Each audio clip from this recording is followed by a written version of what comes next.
Para muhibbin rahimakumullah, yang ke-112 daripada surah-surah Al-Quran, Suratul Ikhlas, Makiyyatun wa ayatuha arba'un. Surat Al-Ikhlas diturunkan di Mekah dan ayat-ayat surah ini berjumlah 4 ayat.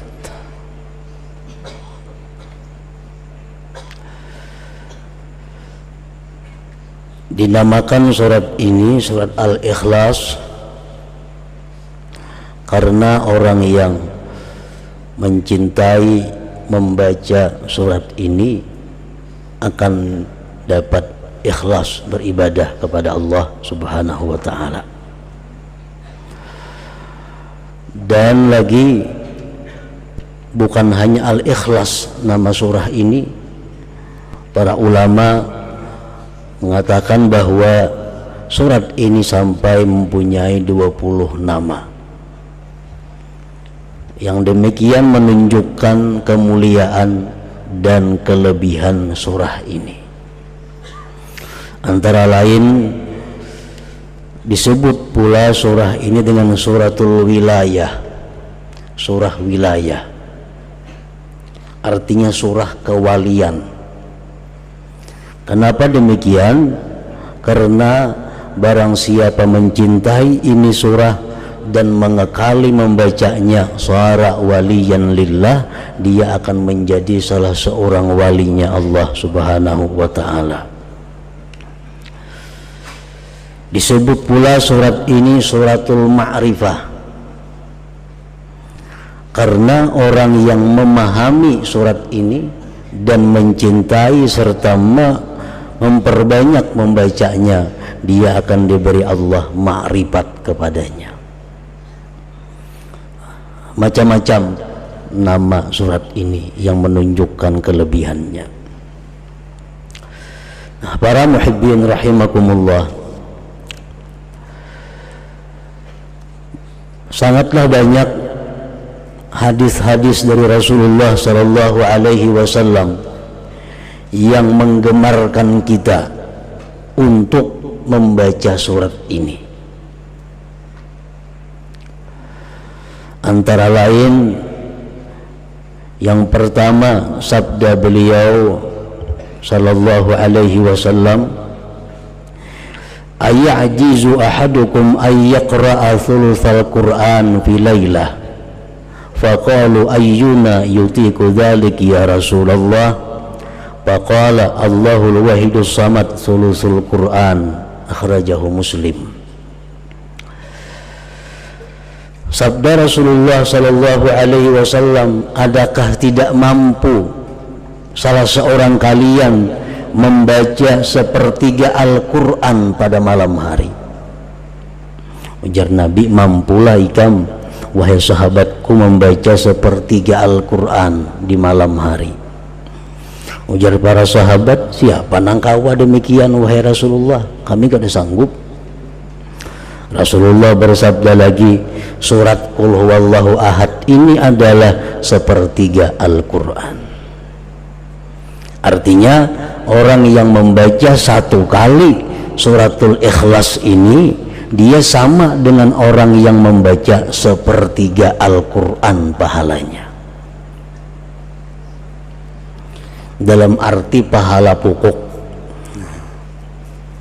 Ya, pahala tuh kayak gajian juga, ada gajian pokok, ada gajian tunjangan, macam-macam. Nah, jadi pahala pokok sama, cuma pahala bonusnya kadada. Kan setiap huruf Al-Quran 10 kebajikan, 2 huruf 20. Nah, kalau kita membaca sepertiga Al-Quran, berapa huruf? Itu bonusnya. Kalau pahala pokok kita baca surat Al-Ikhlas sama dengan pahala sepertiga Al-Quran. Nah, yang kedua, Rasulullah sallallahu alaihi wasallam bersabda kepada seorang laki-laki. Seorang laki-laki ini imam di Masjid Quba.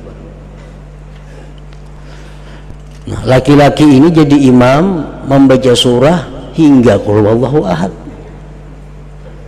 Sembahyang maghribnya, isanya, subuhnya, zuhurnya, asar, bila jadi imam habis Fatihah qul huwallahu ahad tuh.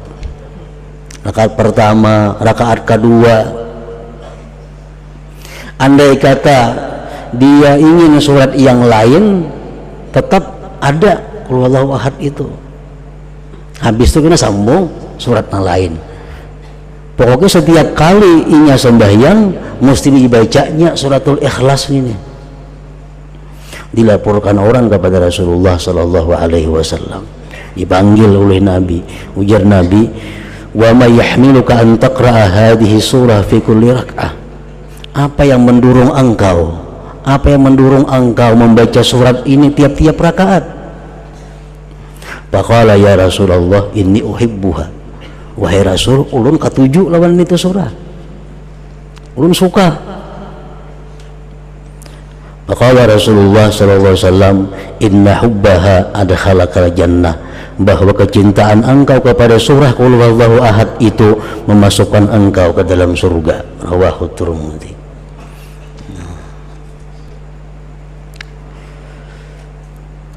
Dalam kitab tafsir Al-Qurtubi disebutkan ini satu dalil bahwa membaca qul huwallahu ahad itu pada tiap-tiap rakaat dibolehkan, kada makruh. Misal kita sembahyang rakaat pertama qul huwallahu ahad, kedua itu pulang surahnya, atau rakaat pertama Fatihah qul huwallahu ahad sambung yang lain, yang kedua kayak itu pulang, itu kada makruh.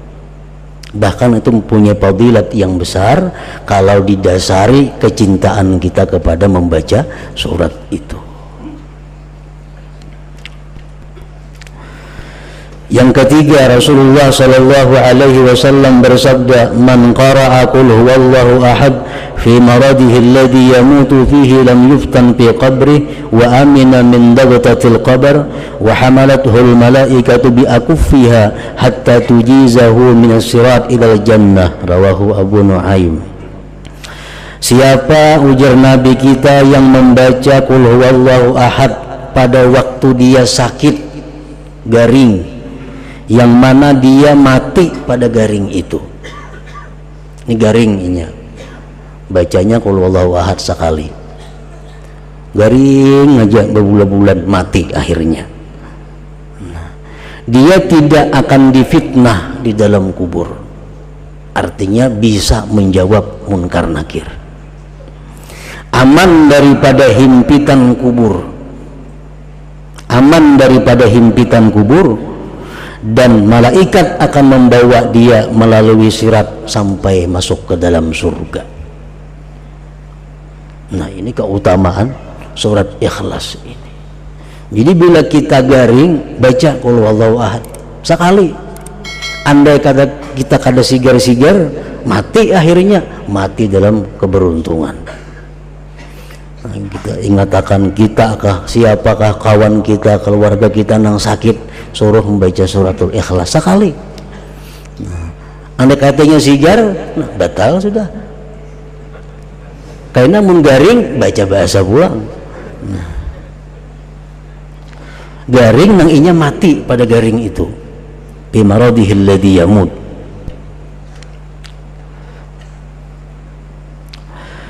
Yang keempat, Rasulullah SAW bersabda setelah beliau didatangi seorang laki-laki yang mengeluhkan kepada Rasulullah tentang kesempitan hidup, kefakiran. Ulun, wahai Rasulullah, hidup ini fakir, rezeki sempit. Nah, apa Rasulullah menjawab? Ujar Nabi, "Idza dakhalta baitak fasallim in kana fihi ahad wa illam yakun fihi ahad fasallim ala nafsik wa qra qul huwallahu ahad marratan wahidah." Bila engkau masuk rumah, ujar Nabi, di rumah itu ada orang, baca assalamualaikum sekali, assalamualaikum, sambung lawan qul huwallahu ahad. Kalau di rumah itu kalau ada orangnya, kita masuk rumah kita, Assalamu alaina wa ala ibadillahi sholihin, sambung qul huwallahu ahad sekali. Nah, baca itu ya Nabi lawan laki-laki tadi. Papa alar rajul, maka si rajul tadi, laki-laki tadi mengamalkan petunjuk Nabi tadi. Masuk ke rumah, bila ada orangnya assalamualaikum, bacanya suratul Ikhlas. Bila ada orang assalamu alaina wa ala ibadillahi sholihin, bacanya suratul Ikhlas sekali.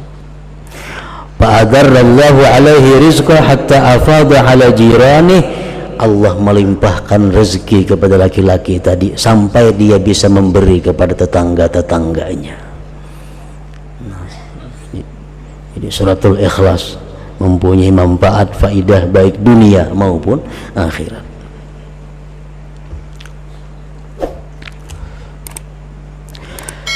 Yang kelima, disebutkan lagi tentang faidah fadilat surah Qul Huwallahu Ahad ini.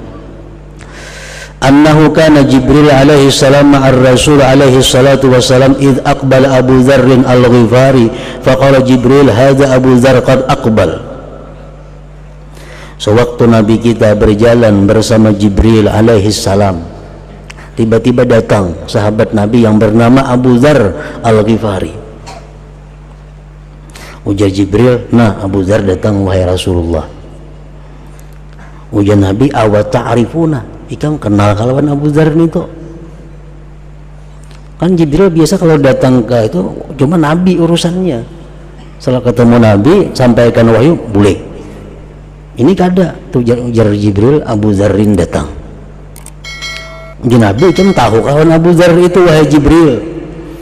Jibril menjawab, huwa ashharu indana minhu indakum. Di kalangan malaikat Abu Dzarr lebih terkenal daripada kalangan manusia.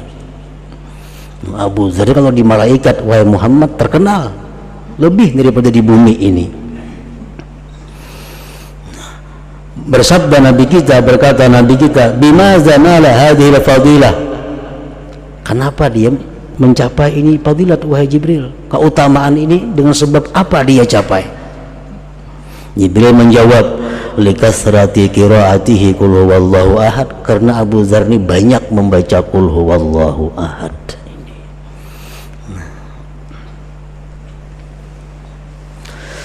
Yang keenam, fadilat daripada suratul Ikhlas. Anas bin Malik meriwayatkan, kunna fi Tabuk, kami berada di Tabuk. Tabuk itu perjalanan 12 hari dari Madinah. Dihitung kilometer itu kurang lebih 560 kilometer dari Madinah. Nah, Rasulullah dan sahabat berperang di sana, perang Tabuk. Fatala'ati syamsu ma laha syu'a' wa diya wa ma ra'aynaha ala tilkal halah qattu qabla dhalik fa'ajiba kulluna. Suatu hari matahari terbit, tidak ada cahaya. Matahari itu terbit cuma kalas. Nah, kada kayak biasanya, kada pernah macam itu terbitnya matahari. Kami pun aneh, kenapa matahari jadi demikian? Panazala Jibril wa qala innallaha amara an yunazzala minal malaikat sab'una alfa malak fayusallu ala Muawiyah bin Muawiyah al-Laythi.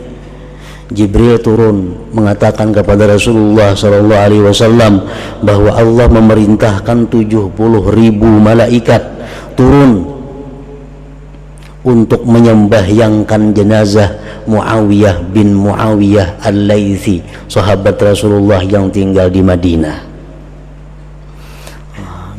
Muawiyah bin Muawiyah ini wafat di Madinah, malaikat diperintahkan 70.000 untuk ikut menyembahyangkannya. Nabi kita berkata kepada Jibril, bima balagha ma balag, dengan apa dia mencapai derajat itu wahai Jibril? Jibril menjawab, kana yuhibbu suratal Ikhlas, karena Muawiyah itu suka dengan surah Qul Huwallahu Ahad. Nah, jadi mencintai surah Qul Huwallahu Ahad, suka membaca surat Qul Huwallahu Ahad. Ini akan menyelamatkan kita dunia dan akhirat, dan membahagiakan dunia akhirat.